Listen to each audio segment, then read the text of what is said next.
Okay, gang, Steve, N2PQJ for round 2 of my updated FT8 Easy FT8 video. So we're talking software now. A couple quirks that you guys are definitely going to want to know about. The first is that I have found that when you turn on the 991A, sometimes it grabs it as the main sound card and messes things up. I know sometimes when you listen to the FT8 frequencies, every once in a while you'll hear like Windows tones and craziness, and you say, wow, what's that from? Well, that's from someone who has the correct sound card, was picked up by the 991A. So it's a quick fix. If you go into sound settings, and you'll see the error right away, because remember, the computer and the radio, it's two different sound cards. So you see this codec sound card, we don't want that. So just go to control, sound control panel, and you're going to pick your regular sound card for the computer, not the one that's on the radio. You see on the bottom one here is the codec, that's the radio. We don't want that, so I'm picking the microphone, picking the microphone, making it default, hit OK, and now we're on the correct sound card. That's one quirk I found. And there's probably a way to set that up so it never does that again, but it's just easy enough for me to, it depends on when I turn on the radio. If I turn on the radio before the software's on, after the software's on. So I just know to check. It's something I know to look at. We were talking about the USB connection and the sound card, the settings. And if we take a look in radio here, you can see that the PTT is COM 11, okay? Which means that well, let me turn off that little alarm. I got an alarm going on. That means that the cat control for this radio is on COM 6. So once you know those two things, when you plug in the COM port from the radio here, it'll come up and it'll square it away. And once you know that, you can plug that into any software. Flidigi, WSJT-X, DM780, anything. Once you know it, it works for everything. So it goes pretty quick. This 991A works really well.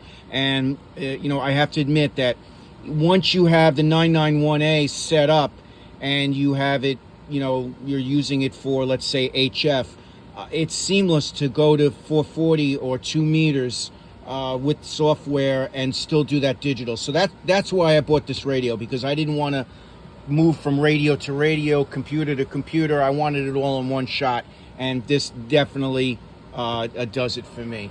Let's see. All right, so let me get out of the settings here. We're talking software. So the initial software here, this is WSJT-X 261 is the version I'm using.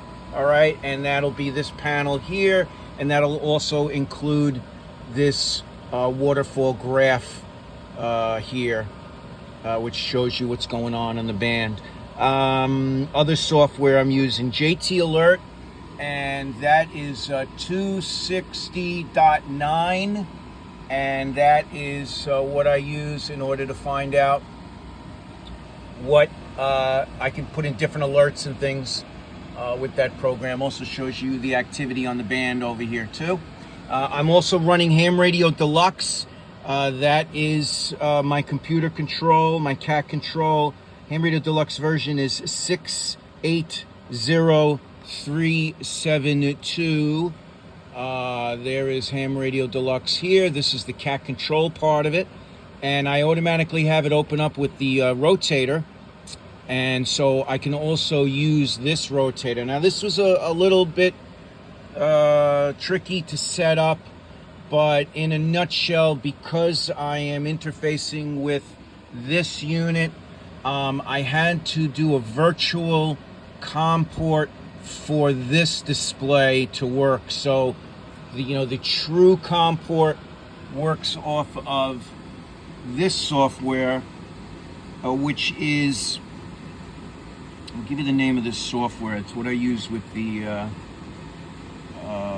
it's called ARSVCOM, and that's what came with, that was what was used with this interface.